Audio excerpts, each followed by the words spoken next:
Good evening friends. मैं आपका दोस्त आलोक और हम लोग मिल रहे हैं एक नए वीडियो लेक्चर के साथ जिसका टॉपिक है रेट्रोग्रेड इंटूबेशन। तो welcome back to my channel and I hope आप सभी को जितने भी लेक्चर जा रहे हैं हमारे वो बहुत अच्छे से समझ में आ रहे हैं और आप लोग इस लेक्चर को एंजॉय भी कर रहे हैं और बहुत सारा प्यार भी दे रहे हैं। तो ये प्यार ये सपोर्ट बनाए रखें और अपना कोई भी टॉपिक आपको समझना हो मेरे से तो आप कमेंट बॉक्स में जाके और वो टॉपिक का नाम लिखे। विद इन फ्यू वीक्स आप तक वो टॉपिक पे लेक्चर डिलीवर हो जाएगा। तो चलिए स्टार्ट करते हैं। Retrograde intubation. तो फर्स्ट ऑफ ऑल रेट्रोग्रेड इंटूबेशन कब करते हैं? हम सभी तो इंटूबेशन तक का ही नाम सुना था, रेट्रोग्रेड इंटूबेशन क्या है? तो दोस्तों जब डिफिकल्ट इंटूबेशन सिनेरियो होता है या इंटूबेशन फेल्ड हो जाता है तब हम रेट्रोग्रेड इंटूबेशन जो है वो प्लान करते हैं। तो यहाँ लिखा भी हुआ है alternative airway management technique used in difficult airway situation when routine intubation fail. जो नॉर्मल इंटूबेशन होता है वो अगर फेल हो जाए तो हम रेट्रोग्रेड इंटूबेशन टेक्निक्स जो है वो अप्लाई करते हैं। तो आज के लेक्चर का जो लर्निंग ऑब्जेक्टिव है वो क्या है? तो आफ्टर दिस सेशन आप लोग क्या क्या समझने के लिए तैयार हो जाओगे कि डिफाइन रेट्रोग्रेड इंटूबेशन, डेफिनेशन देखेंगे, explain indication and Contra indication, किन में हम रेट्रोग्रेड इंटूबेशन प्लान करेंगे, किन में हम रेट्रोग्रेड इंटूबेशन नहीं प्लान करेंगे। Next one is identify anatomical landmarks.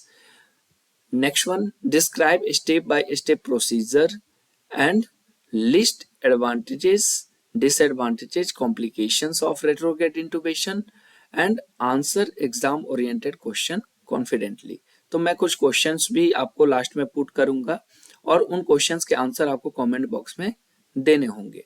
तो आप जब उन आंसर्स को कर पाओगे तो मैं ये समझ पाऊंगा कि आप इस लेक्चर से बहुत कुछ सीख सके हो और जो कि हम लोग का अल्टरनेटिव गोल भी है। तो दोस्तों स्टार्ट करते हैं। First of all definition. Retrograde intubation is an alternative airway management technique. ये हम फर्स्ट स्लाइड में भी पढ़ा हमने। और ये कब करते हैं? जब हमारा नॉर्मल जो इंटूबेशन है वो फेल हो जाए या डिफिकल्ट इंटूबेशन सिनेरियो हो हम अपने पास। विच गाइड वायर और catheter is introduce into the trachea through the cricothyroid membrane and pass upward into the mouth or nose over which an endotracheal is advanced into the trachea। तो दोस्तों इस retrograde इंटूबेशन technique में हम क्या करते हैं?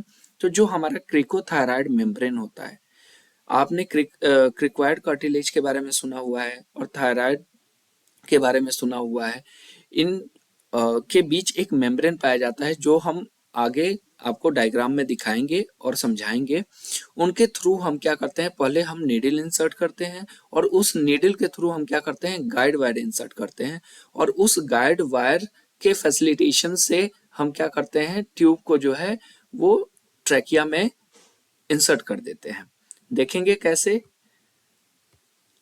First of all indication, यानी हम किन में जो है रेट्रोग्रेड इंटूबेशन टेक्निक यूज करेंगे। तो anticipated difficult airway, failed direct laryngoscopy जिनमें डायरेक्ट लैरिंगोस्कोपी नहीं हो पा रही है, लिमिटेड माउथ ओपनिंग हो या सर्वाइकल स्पाइन इंजरी हो। सर्वाइकल स्पाइन इंजरी होता है दोस्तों तो क्या होता है? जो नेक मूवमेंट होता है या जो हम स्निपिंग पोजीशन देते हैं वो हम नहीं दे पाएंगे, जिससे हमारा जो इंटूबेशन होगा वो थोड़ा डिफिकल्ट हो जाएगा। फेशियल और मैक्सिलोफेशियल ट्रॉमा हो, फेशियल या मैक्सिलोफेशियल जो ट्रॉमा हो तो उसके वजह से भी माउथ ओपनिंग रेस्ट्रिक्ट हो सकता है और हम लैरिंगोस्कोपी नहीं कर पाएंगे, जिसके वजह से डिफिकल्ट एयरवे सिनेरियो जो है वो क्रिएट हो जाएगा। ब्लड, वोमिटस और सिक्रीशंस ऑब्स्करिंग ग्लोटिक व्यू। तो किसी कारणवश हमारे गले में सिक्रीशंस या ब्लड है ना या वोमिटिंग जो है इकट्ठा हो गया है, जिसकी वजह से नॉर्मल लैरिंगोस्कोपी से हमें ग्लोटिस का विजुअलाइजेशन नहीं हो पा रहा है, जिसके कारण से हम ट्यूब जो है वो इंसर्ट नहीं कर पा रहे पेशेंट्स में। नेक्स्ट है non availability of fibreoptic bronchoscope.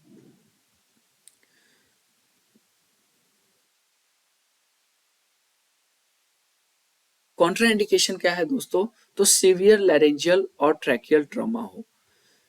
Next one, infection at puncture site, जो हमारा इंसर्टिंग साइट है उधर जो है वो पंचर है ना, इन्फेक्शन है, सॉरी, जो पंचर साइट है जहां से हम नेडिल और गाइड वायर इंसर्ट करेंगे वहां पे क्या है, इन्फेक्शन है। तो इन्फेक्शन होगा तो अगर हम उस साइड से पंचर करेंगे तो क्या होगा, जो भी इन्फेक्शन के कॉजिंग एजेंट होंगे, बैक्टीरिया, वायरस, फंगस जो भी होंगे, वो उस निडल के थ्रू अंदर चले जाएंगे और एयरवे इन्फेक्शन कर सकते हैं। ब्लीडिंग डिजॉर्डर हो या एंटीकोएगुलेटेड पेशेंट हो, डिस्टॉर्टेड नेक एनाटॉमी हो, पीडियाट्रिक पेशेंट हो और उसके रिलेटिव कॉन्ट्राइंडिकेशंस हैं अपने, और अनकोऑपरेटिव पेशेंट्स हो, तो इनमें थोड़ा सा कॉन्ट्राइंडिकेटेड हो जाता है रेट्रोग्रेड इंटुबेशन। अब जो इस प्रोसीजर का सबसे इंपॉर्टेंट चीज है उसके बारे में हम देखेंगे, वो है हमारा एनाटॉमिकल लैंडमार्क यानी क्रिकोथायराइड मेम्ब्रेन। ठीक है, तो कैसे करते हैं, तो फर्स्ट ऑफ ऑल मैंने आपको बताया पंचर करते हैं। पंचर के लिए हमें क्या चाहिए, नीडल चाहिए, और ये पंचर का साइट कहाँ है, तो क्रिकोथायराइड मेम्ब्रेन है जो कि हमारे नेक में होता है, गले में होता है, located between thyroid cartilage and cricoid cartilage. तो दोस्तों ये थायराइड कार्टिलेज क्या है, क्रिकोइड कार्टिलेज क्या है, आपने पढ़ा होगा, रिटिनोइड कार्टिलेज क्या है, कॉर्निक्यूलेट कार्टिलेज क्या है, क्यूनिफॉर्म कार्टिलेज क्या है। तो ये डिफरेंट डिफरेंट जो कार्टिलेजेज हैं ये हमारे लैरिंग्स को फॉर्म करते हैं, है ना, जिसमें 3 पेयर कार्टिलेज होते हैं और 3 अनपेयर कार्टिलेज होते हैं। ठीक है, next one is thin A vascular membrane है, पतला है, और ए वास्कुलर मेम्ब्रेन मतलब जहां पर कोई ब्लड सप्लाई नहीं है, इजिली पल्पेबल, ऊपर से आप पल्पेट कर सकते हो, और commonly use for emergency airway access.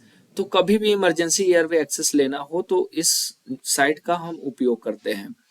Guide wire insertion, a guide wire often an endotracheal catheter, epidural catheter is passed through the needle up through the larynx and out of the mouth or nose। ये आगे हम आपको दिखाएंगे। और tube placement की बात करें तो ET tube threaded over the guide wire from the mouth down into the trachea, essential rail road into it into place. तो हमने पहले क्या देखा कि निडल लिया, निडल से हमने क्या किया, क्रिकोथायराइड मेम्ब्रेन में पियर्स किया, उसके थ्रू हमने गाइड वायर डाला, गाइड वायर जो है हमारा ओरल कैविटी से बाहर आ गया, ओरल कैविटी से बाहर आया, उसके थ्रू हम क्या करेंगे, इंडोट्रैकियल ट्यूब को इंसर्ट करके, और रेल रोड जो मेथड होता है उससे हम ले जाके ट्रैकिया में प्लेस कर देंगे, और उसके बाद गाइड वायर को हम निकाल लेंगे। और गाइड वायर के जगह मोस्टली जो यूज होता है वो क्या होता है, एपिड्यूरल कैथेटर, है ना। ट्यूब प्लेसमेंट की बात करें तो the ET tube is thread over, ये तो हो गया। नेक्स्ट है कंफर्मेशन। अब हमें कंफर्मेशन करना होगा ना कि ईटी ट्यूब हमने सही तरीके से प्लेस किया कि नहीं, क्योंकि ये नॉर्मल तो लैंडमार्क के थ्रू हो नहीं रहा है।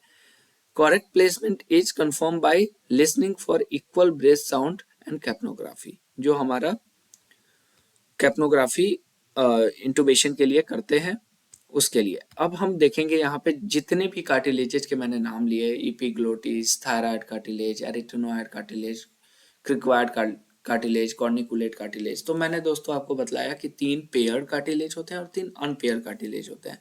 तो जो अनपेयर कार्टिलेज होते हैं वो होते हैं आपके इपिग्लोटिस, थायराइड कार्टिलेज और क्रिकोइड कार्टिलेज। बाकी जो पेयर्ड कार्टिलेज मतलब जो 2-2 नंबर में एग्जिस्ट करते हैं वो है एरिथ्रोनॉइड कार्टिलेज और कॉर्निकुलेट कार्टिलेज, और एक होता है क्यूनिफॉर्म कार्टिलेज जो कि इसमें मेंशन नहीं है।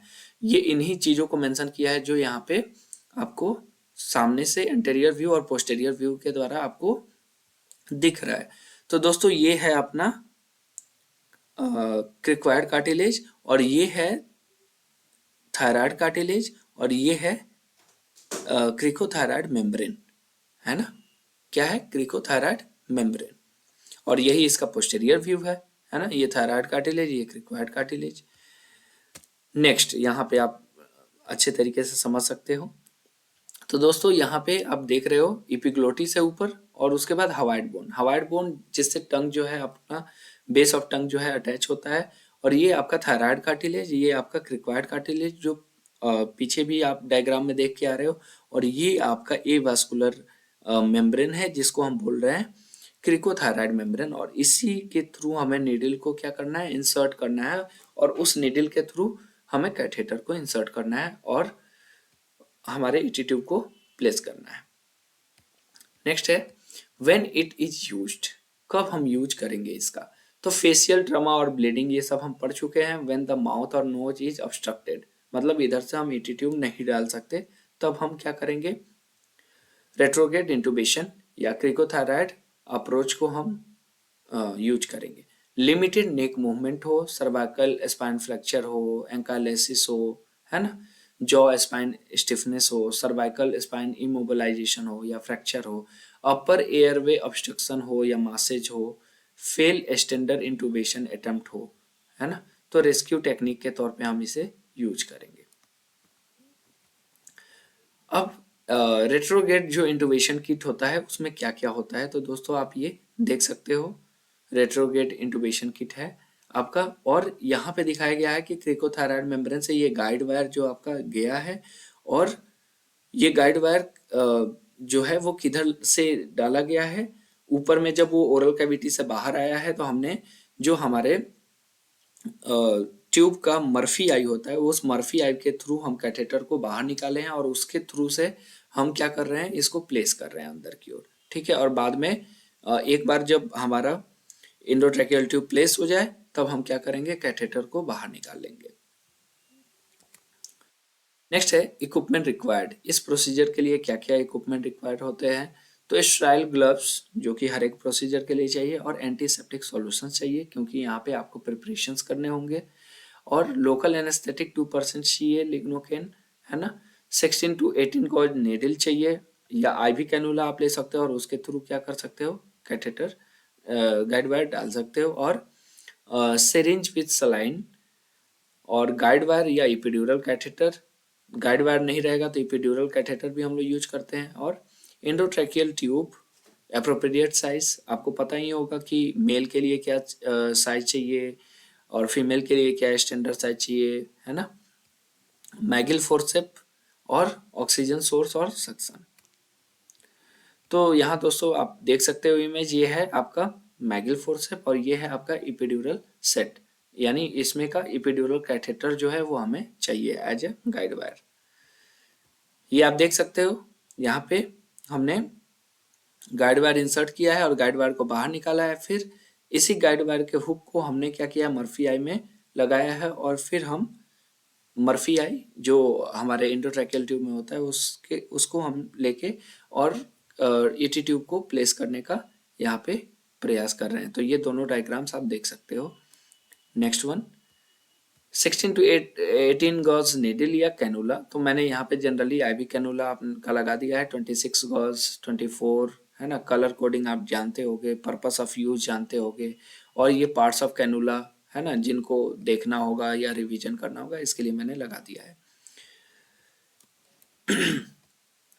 अब step first to fifth procedure में हम क्या करेंगे, पहले क्या करेंगे बाद में क्या करेंगे, तो first of all patient positioning, supine with neck neutral रखना है। न्यूट्रल इसलिए रखना है कि हम कोई लेरिंगोस्कोपी तो कर नहीं रहे हैं, है ना, तो हमें स्निफिंग पोजीशन या किसी भी मॉडिफाइड पोजीशन की नीड नहीं है। उसके बाद identify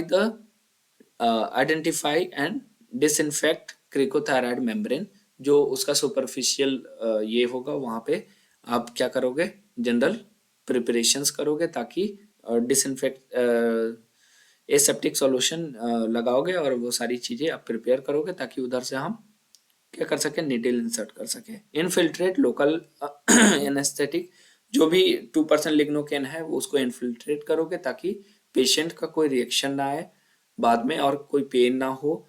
insert needle into trachea through membrane और confirm tracheal placement by air aspiration. Next one, 6 step क्या है, तो pass guide wire upward cephalad direction में और रिट्राइव वायर फ्रॉम माउथ और नोज। तो जिधर से भी आपको ट्यूब डालना है, नोज से डालना है तो नोज से वायर को निकाल लो, और आपको माउथ से डालना है तो माउथ से निकाल लो आप गाइड वायर को, और उसके थ्रू उधर से फिर एटी ट्यूब को रेल रोड कर दो। अच्छा, इधर जो मैगल फोर्सेप चाहिए, तो ये गाइड करने के लिए कि जब गले में आपका गाइड वायर आ जाएगा या फिर एपिड्यूरल कैथेटर जो गाइड वायर के रूप में आप यूज कर रहे हो, तो उधर से हम क्या करेंगे, by the help of Magill forcep, या तो हम नोज की ओर डायरेक्ट कर देंगे या फिर उधर उसको हम माउथ की ओर डायरेक्ट कर देंगे ताकि वो माउथ में आ जाए या फिर नोज में चला जाए। Thread endotracheal tube over guide wire, advance endotracheal tube into trachea और remove guide wire. Confirmation of tube placement, तो बायलैटरल चेस्ट एक्सपेंशन, क्योंकि जब आपने ट्यूब डाल दिया है और वेंटिलेट कर रहे हो पेशेंट को, तो आप ये देखोगे कि चेस्ट एक्सपेंशन हो रहे हैं कि नहीं। इक्वल ब्रेथ साउंड और auscultation, end tidal CO2 detection और fogging inside the endotracheal tube और इम्प्रूवमेंट इन ऑक्सीजन सेचुरेशन। तो fogging inside endotracheal tube due to humidity. Advantages क्या है, तो useful in difficult airway management, ये ऊपर से हम लोग पढ़ते हुए आ रहे हैं। Does not require visualisation of vocal cord, क्यों, क्योंकि हम तभी ये कर रहे हैं, मतलब रेट्रोग्रेड इंटुबेशन हम तभी कर रहे हैं जब हमें इजिली एक्सेस नहीं है एयरवे का, यानी हम लैरिंगोस्कोप से एयरवे को विजुअलाइज नहीं कर पा रहे हैं, तो इसमें विजुअलाइजेशन की कोई ज़रूरत भी नहीं है। मिनिमल सर्वाइकल स्पाइन मूवमेंट और can be performed with basic equipment, effective even in presence of blood और सिक्रीशन। डिसएडवांटेजेस क्या है, क्योंकि देखो मेडिकल प्रोसीजर है तो हर एक प्रोसीजर के कुछ एडवांटेजेस हैं तो डिसएडवांटेजेस भी होंगे, क्योंकि जो नॉर्मल एनाटॉमी है उन नॉर्मल एनाटॉमी में आप चेंजेस कर रहे हो, है ना। टाइम कंज्यूमिंग टेक्निक है, requires patient cooperation, not suitable for severe hypoxia, क्योंकि टाइम कंज्यूमिंग है तो हाइपोक्सिया वाले पेशेंट्स में थोड़ा सा डिफिकल्ट हो जाएगा ना। Technical expertise required, risk of discomfort हो सकता है इसमें। कॉम्प्लिकेशन क्या हो सकता है, तो ब्लीडिंग हो सकता है, हिमेटोमा हो सकता है, सबक्यूटेनियस इम्फाइसीमा हो सकता है, इन्फेक्शन हो सकता है, लैरिंजियल और ट्रैकियल इंजरीज हो सकती हैं, और मिसप्लेसमेंट और इसोफेजियल इंटुबेशन हो सकता है।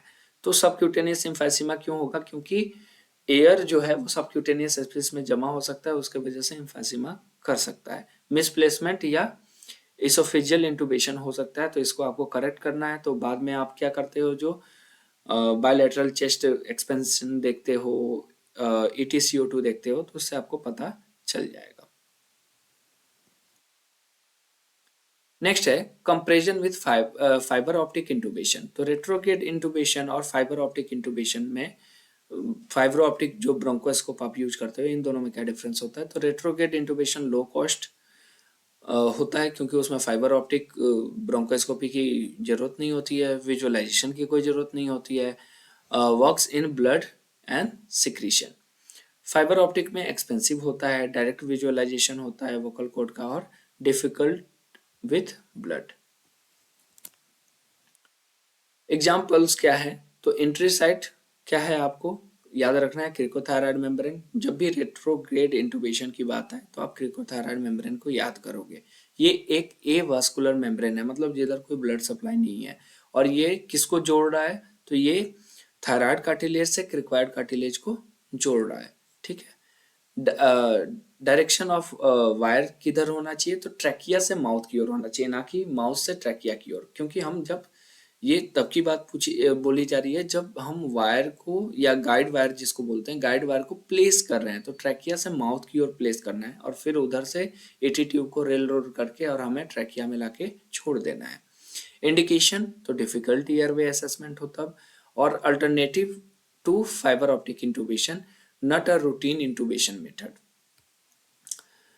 नेक्स्ट है, अब इन सारे प्रोसीजर्स में रोल ऑफ ओटी और एनेस्थीसिया असिस्टेंट का क्या रोल होता है ना।